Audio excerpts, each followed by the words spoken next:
I think I've been to almost all of these, Shimon, and the only thing I would say is it's good to be back again. The one thing I'm confident of is I may not be here in 20 or 30 years. I know you will be. And you'll still be challenging everybody to think about tomorrow.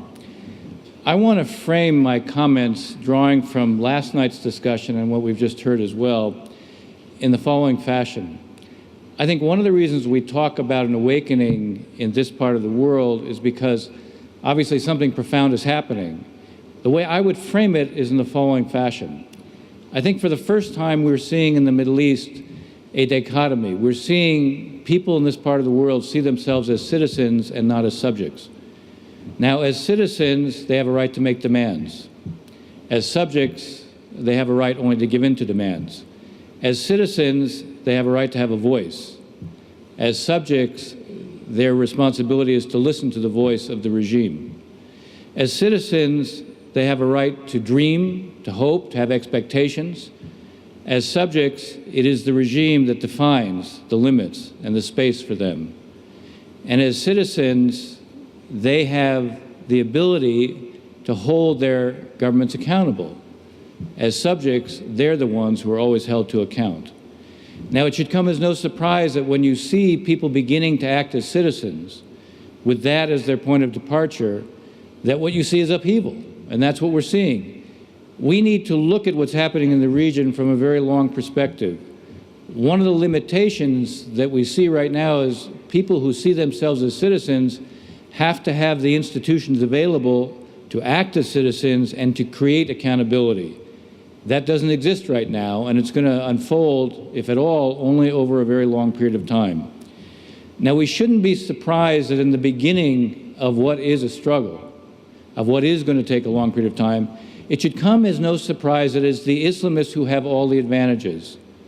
Again, take a look at the realities. Gabi talked about Mubarak and, in a sense, some of the pluses and minuses of Mubarak.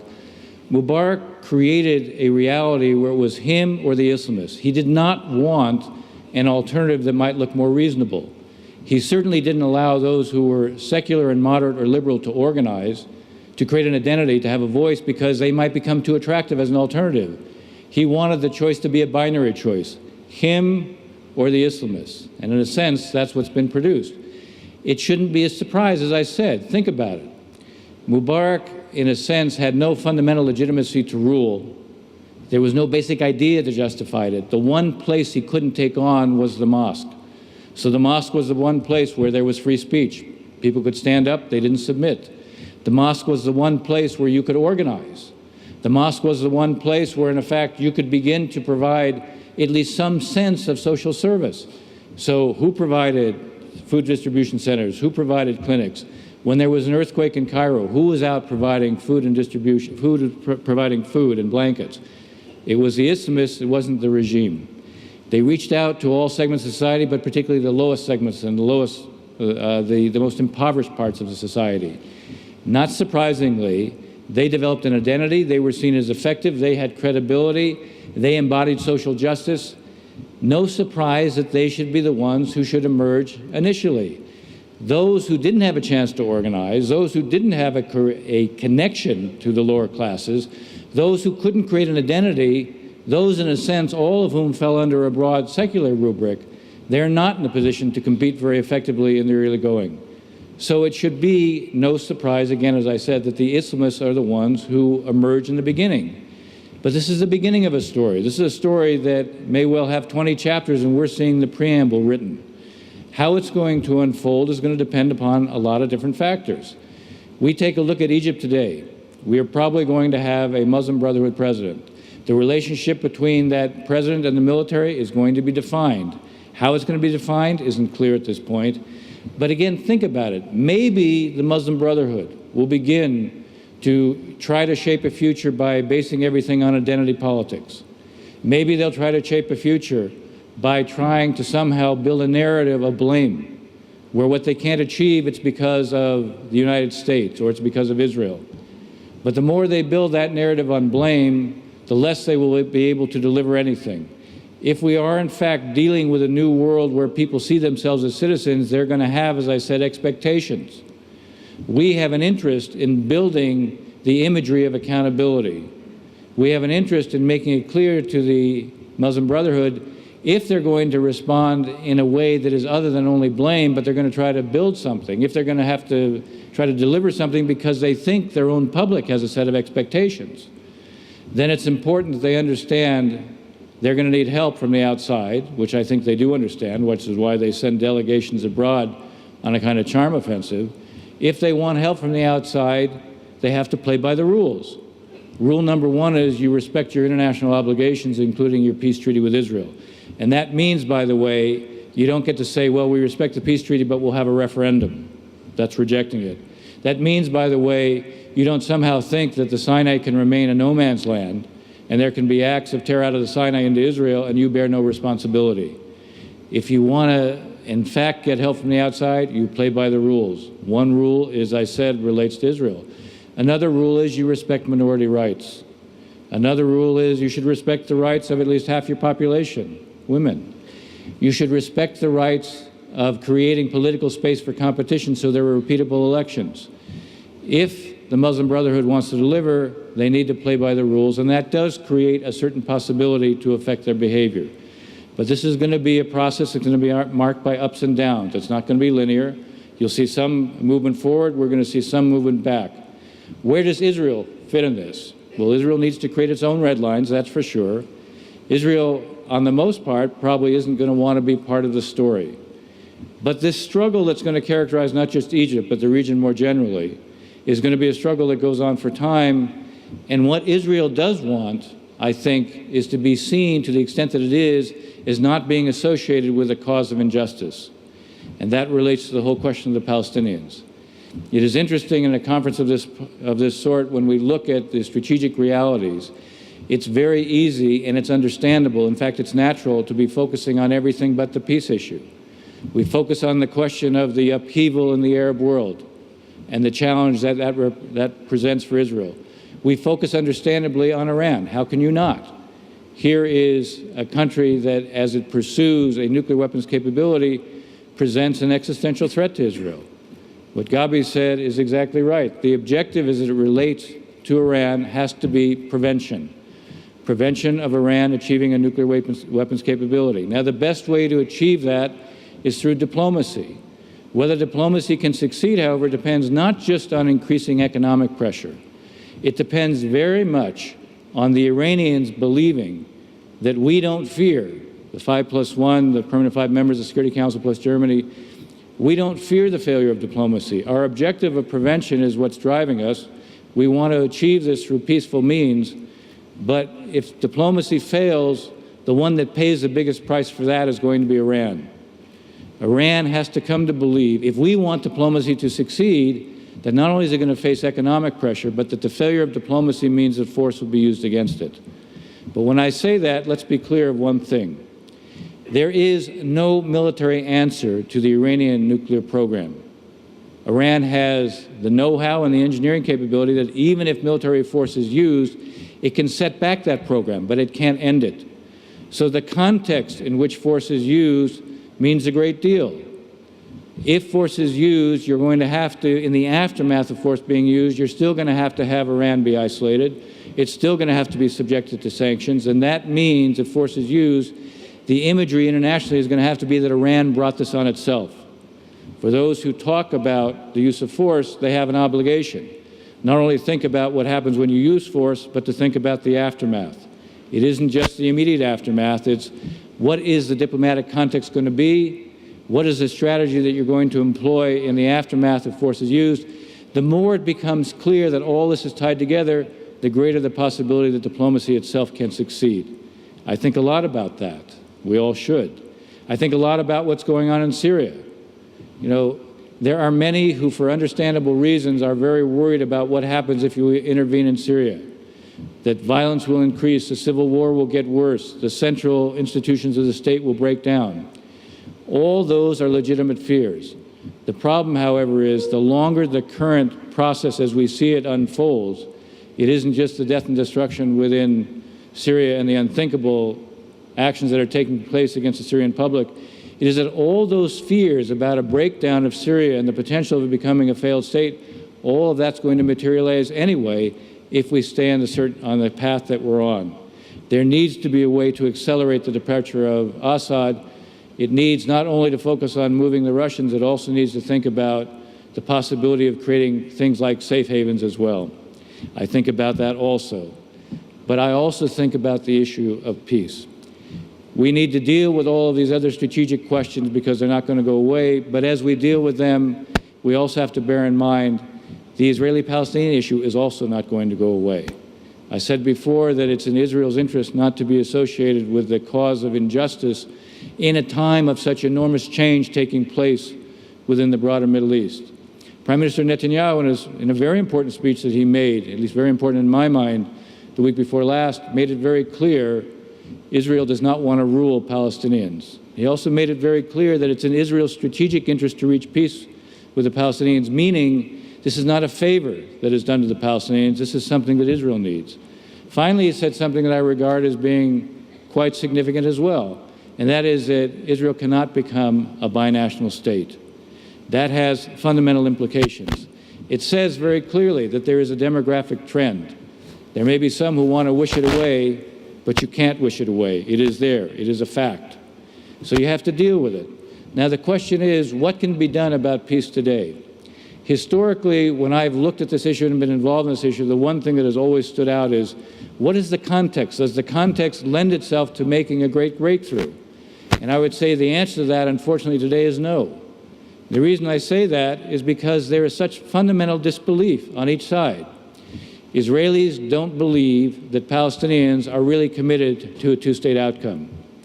And Palestinians don't believe that Israelis are really committed to a two-state outcome. If we could produce a political process tomorrow, which I would like to see, very few on either side would believe it would have any chance of going anyplace. So what is important is, if we're going to give peace a chance, if we're going to move on peace, we need not just a political process, we need to change the dynamic. We need to change the dynamic in a way where we restore belief. A friend of mine said to me, well, are you going to talk, when you talk about peace, about confidence-building measures? And I said, absolutely not. Confidence is something that when it's lost, you act to restore. This is not a case of lost confidence. This is a case of lost belief. When you've lost belief, you have to rebuild it. There is no belief in a two-state outcome on each side. That is what has to be restored. So how to do it? I would suggest to you there are a series of steps that each side could take. I don't believe in unilateralism because it doesn't build a sense of mutual responsibility. I would like to see the kinds of steps I'm about to outline taken, choreographed, worked out between the two sides, whether it's done by the two of them working quietly together, whether it's done by the U.S. brokering, however it is done, the more important thing is that something should be done. All right, so what should be the steps that could be taken on the Israeli side? And these are not meant to be exhaustive. They're meant to be illustrative. One step that could be taken, again, if the purpose here is to demonstrate to Palestinians you believe in a two-state outcome, and you're demonstrating this in terms of actions you're not prepared to take, first step that could be taken would be to make it clear Israel is prepared to provide compensation to those who are voluntarily prepared to leave the West Bank. That would send a very clear signal that the people who are leaving out there, they're getting compensated for leaving. That sends a signal to the Palestinians. A second step, another idea. This is actually an idea that I drew from a student at Harvard who won a prize that the Israeli students at Harvard put on in a contest. His idea was there should be building for those Israelis who are prepared to leave the West Bank. Start building significant numbers of housing, whether in the Galilee or in the Negev, for them. Again, if you were to poll those settlers who left Gaza, they would not exactly say that they were treated very well. So do a lot of building. A third step, a third idea, and this is an idea I originally heard from Dan Meridor. He said, what is the logic, if we believe in a two-state solution, of building outside the blocks? Now, of course, the size of the blocks is something still to be negotiated. But if you're building outside the blocks, the message you're sending is, are you really believing in a two-state approach or not? A fourth idea that actually relates to what I would call the issue of demonstrating that you really don't want to rule Palestinians is, look at the area. Area C represents 60% of the West Bank. Palestinians have very limited economic access or activity there. Why not allow Palestinians to have economic access and activity there? That would send a message that, in fact, you don't intend to rule. A fifth step would be in Area B. I realize my time is up. I'm going to take 2 more minutes quickly. A fifth step would be to have the Palestinian police in Area B allow more of them to have a presence there. Again, it would show they're playing more of a role. A sixth step would be in the Area A, where there are still occasional Israeli incursions in Area A, come up with what would be an agreed set of security criteria. If the Palestinians meet them, no more incursions. If the Palestinians don't meet them, the incursions are still justified. All right, what about the steps on the Palestinian side? First, it's time for the Palestinians to put Israel on the map. You can't find Israel on a map. You can't find Israel on a map anywhere in a Palestinian textbook, anywhere on the Palestinian websites. It's time, if you are in fact committed to a two-state solution, Israel should be seen on a map. I once asked a Palestinian negotiator, how come Israel doesn't appear on any map? He says, well, we don't know what the borders are going to be. I said, you know what you want them to be? Put Israel on a map. A second step. It is time for Palestinians to begin to talk about 2 states for 2 peoples. It is time for Palestinians to talk about the historic connection, not only that the Palestinians have to the land, but also the historic connection that the Jewish people have to the land and to the city of Jerusalem. The fact that the Palestinians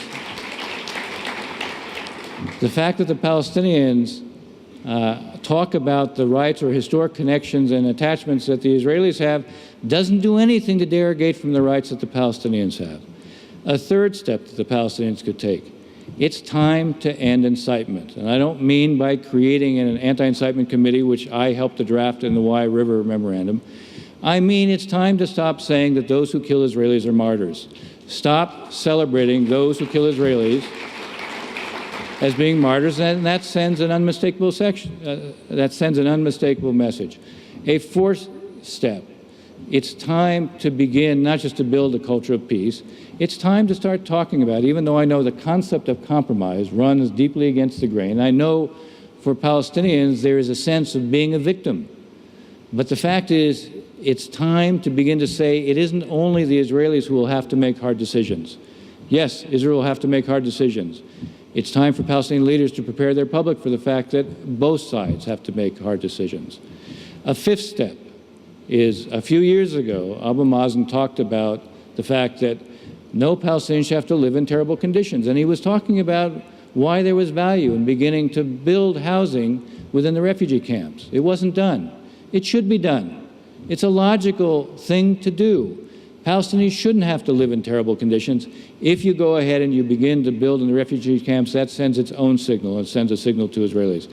And the sixth step. See, I did 6 steps for the Israelis, 6 steps for the Palestinians. The 6th step for the Palestinians is continue to build your own state. Build the institutions of your own state, because you're building your state, you're not going to encroach on Israel. And the most important set of institutions to build are rule of law. Build those institutions so you have the kind of state you want to have. The more you build that kind of a state, the more you will see in Israel a recognition that there really is a commitment to a 2-state outcome. The best way to produce these things, as I said, is not unilaterally. It can be done directly. It can be done quietly. The steps I outlined don't have to be the steps. Each side could define the steps that would be most meaningful to them. This is not about restoring confidence. This is about restoring belief. What I worry about when we deal with all the other issues in this region, which have to be dealt with, what I worry about is if we focus on everything but this issue, sooner or later we're going to find that there's nothing to be done, or that the only option left is a unilateral one. If we've learned anything from the unilateral options, they never work out the way they're intended. Thank you very much.